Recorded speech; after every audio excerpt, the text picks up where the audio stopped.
Assalamualaikum warahmatullahi wabarakatuh. Saya Vina Purwanti dari kelas 11 IIS. Bab 3. Sebaran dan pengelolaan sumber daya alam Indonesia. A. Klarifikasi sumber daya alam. Semua potensi alam, baik benda mati maupun makhluk hidup yang bermanfaat bagi manusia untuk memenuhi kebutuhannya, disebut sumber daya alam. Sumber daya alam dapat diklarifikasikan berdasarkan sifat, jenis, dan potensinya. B. Potensi dan persebaran sumber daya alam kehutanan, pertambangan, kelautan, dan pariwisata di Indonesia. Menurut Undang-Undang No. 41 Tahun 1999 tentang Kehutanan, hutan adalah suatu kesatuan ekosistem berupa hamparan lahan berisi sumber daya alam hayati dan yang didominasi pepohonan dalam persangkutan alam lingkungannya, yang satu dengan yang lain tidak dapat dipisahkan. Ada berbagai jenis hutan di Indonesia, diantaranya adalah sebagai berikut. Hutan hujan tropis. Hutan hujan tropis banyak terdapat di Pulau Sumatera, Kalimantan, dan Papua. Hutan musim, disebut juga hutan monsum, banyak ditemukan di Jawa Tengah, Jawa Timur, sampai Nusa Tenggara. Hutan hujan pegunungan. Hutan hujan pegunungan antara lain tersebar di Sumatera, Sulawesi, Kalimantan, dan Papua. Hutan sabana. Hutan sabana terdapat di Flores, Sumba, dan Timor. Hutan rawa. Hutan rawa banyak tersebar di sepanjang pantai timur, Sumatera, Kalimantan, Papua, dan Jawa. Hutan mangrove. Hutan mangrove tersebar di Sumatera, Kalimantan, Maluku, Bali, Jawa, dan Papua. Hutan gambut. Hutan ini tersebar di wilayah Kalimantan Barat, Kalimantan Tengah, Papua, dan Riau atau Sumatera. Hutan lumut. Hutan lumut terdapat di pegunungan tinggi di Papua, Sumatera, Kalimantan, Sulawesi, dan Jawa. Sumber daya pertambangan. Pertambangan adalah suatu kegiatan pengambilan endapan bahan galian berharga dan bernilai ekonomis dari dalam kulit bumi, dari secara mekanis maupun manual pada permukaan bumi, di bawah permukaan bumi, di bawah permukaan air. Minyak bumi. Minyak bumi adalah hasil proses alami berupa hidrokarbon yang dalam kondisi tekanan dan temperatur atmosfer berupa fase air atau padat, termasuk aspal, lilin mineral atau ozokerit, dan bitumen yang diperoleh dari proses penambangan. Gas bumi. Gas bumi adalah hasil proses alami berupa hidrokarbon yang dalam kondisi tekanan dan temperatur atmosfer berupa fase gas yang diperoleh dari proses penambangan minyak dan gas bumi. Batu bara. Batu bara adalah endapan senyawa organik karbon yang berbentuk secara alamiah dari sisi tumbuh-tumbuhan yang mengalami pertumbuhan tekanan dan suhu dalam waktu jutaan tahun. Emas dan perak. Emas dan perak adalah logam mulia yang memiliki nilai ekonomi yang tinggi. Emas dapat ditemukan sebagian besar di Sumatera dan Pulau Jawa. Selain itu, emas ditemukan juga tersebar di Pulau Kalimantan, Jawa, Sulawesi, Nusa Tenggara, Maluku, dan Papua. Tembaga. Umumnya biji tembaga di Indonesia terbentuk secara magmatik. Pembentukan endapan magmatik dapat berupa proses hidrotermal atau metasomatisme. Logam tembaga mendukung industri peralatan listrik dan telekomunikasi. Bauksit. Bauksit adalah biji utama pembentukan aluminium yang berdiri dari kelompok mineral aluminium hidrosida. Di Indonesia, penambangan bauksit terbesar dan tertua berada di Pulau Bintan. Nikel. Nikel berasal dari pelapukan Bantuan Ultra Basah. Potensi nikel ditemukan di Pulau Sulawesi, Kalimantan bagian tenggara, Maluku, dan Papua. Timah. Biji timah terbentuk akibat proses intrusi magma. Potensi timah di Indonesia terdapat di Pulau Singkep, Pulau Karimun, Jundur, hingga Bangkinang di daratan Sumatera bagian utara, dan lanjut hingga Pulau Bangka, Pulau Belitung, dan Pulau Karimata. Intan. Intan adalah kristal yang memiliki nilai ekonomi yang sangat tinggi. Intan termasuk mineral karbon yang berupa kristal jernih dan memiliki tingkat kekerasan mineral tertinggi. Penambangan intan terbesar di Indonesia terdapat di Martapura, Kalimantan Selatan. Mangan. Mangan digunakan proses produksi baja. Potensi tersebut ditemukan di Pulau Sumatera, Kepulauan Riau, Pulau Jawa, Pulau Kalimantan, Pulau Sulawesi, Nusa Tenggara, Maluku, dan Papua. Pasir besi. Pasir besi terdiri dari mineral opak tercampur dengan butiran-butiran dari mineral non-logam. Pasir besi ini antara lain ditemukan di Sumatera, Lombok, Sumbawa, Sumba, Flores, dan Timor. Potensi dan persebaran sumber daya alam kelautan. Indonesia memiliki laut yang luas dengan potensi sumber daya kelautan yang sangat kaya.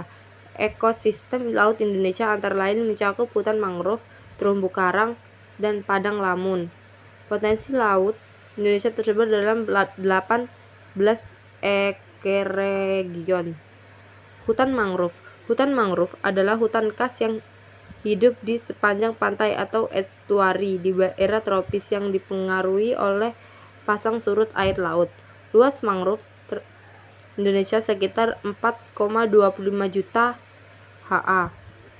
Lokasi dominannya di pesisir timur Sumatera, pesisir Kalimantan, dan pesisir selatan Papua. Padang lamun. Padang lamun adalah tumbuhan tinggi yang sudah sepenuhnya menyesuaikan diri hidup terendam di dalam laut. Lamun tumbuh subur, terutama di daerah terbuka, pasang surut, dan perairan. Pantai yang dasarnya berupa lumpur, pasir, kerikil, dan patahan karang mati dan ke dalam sampai dengan 4 meter.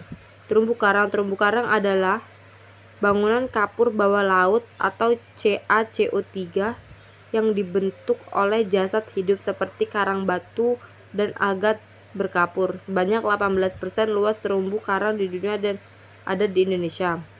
Ekoregion laut Indonesia.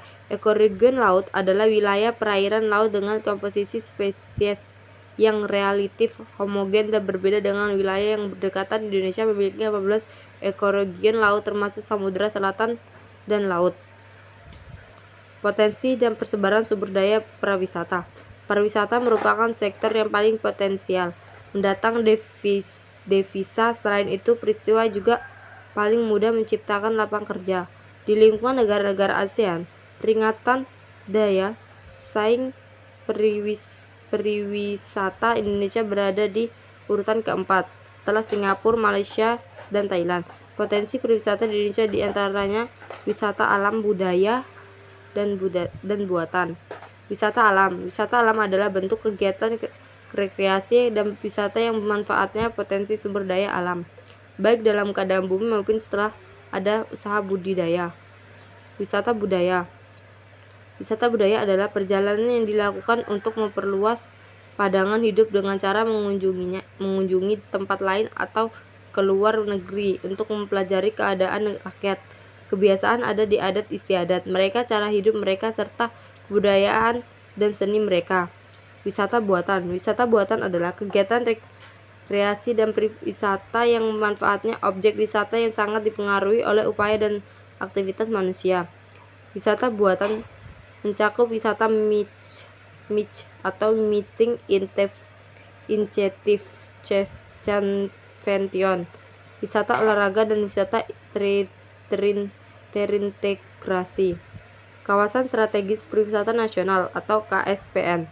88 Kawasan Strategis Pariwisata Nasional atau KSPN yang tersebar 50 DPN. Kawasan Strategis Pariwisata Nasional adalah kawasan yang memiliki fungsi utama pariwisata atau memiliki potensi untuk mengembangkan pariwisata nasional. C. Analisis mengenai dampak lingkungan atau AMDAL dalam pembangunan. AMDAL adalah kerajinan mengenai dampak penting suatu usaha dan atau kegiatan yang direncanakan pada lingkungan hidup yang diperlukan bagi proses pengambilan keputusan tentang penyelenggaraan usaha dan atau kegiatan yang dapat menimbulkan perubahan terhadap rona lingkungan hidup serta menyebabkan dampak terhadap lingkungan hidup. D. Pemanfaat sumber daya alam dengan prinsip-prinsip pembangunan berkelanjutan. Menurut Undang-Undang Republik Indonesia Nomor 32 2009 tentang Perlindungan dan Pengelolaan Lingkungan Hidup, pembangunan berkelanjutan adalah upaya sadar dan terencana yang memadukan aspek lingkungan hidup, sosial, dan ekonomi ke dalam strategis pembangunan untuk menjamin keutuhan lingkungan hidup, serta keselamatan, kemampuan, kesejahteraan, dan mutu hidup generasi masa kini dan generasi masa depan.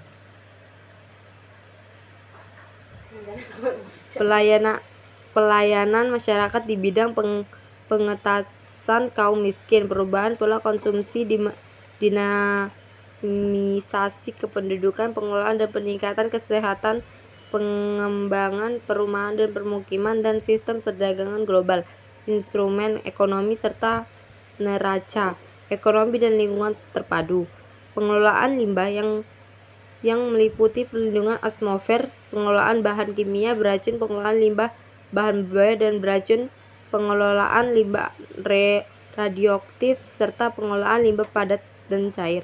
Pengelolaan sumber daya tanah yang memuat penatagunaan sumber daya tanah, pengelolaan hutan, serta pengembangan pertanian di pedesaan dan pengelolaan sumber daya air.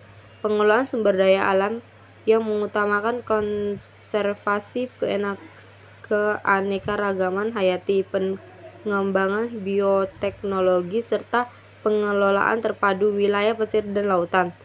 Pemanfaat lingkungan untuk pembangunan keberlanjutan antara lain dapat dilakukan dengan hal-hal berikut. 1. Pelaksanaan kegiatan pertanian dan peternakan yang ramah lingkungan. 2. Pencegahan, penurunan, dan peningkatan serta karbon di bidang kehutanan. 3. Pemanfaat energi terbarukan. 4. Diversifikasi bahan bakar. 5. Efisiensi dan konservasi energi. 6. Pengelolaan sampah domestik. Sekian dari saya, terima kasih. Wassalamualaikum warahmatullahi wabarakatuh dan selamat siang.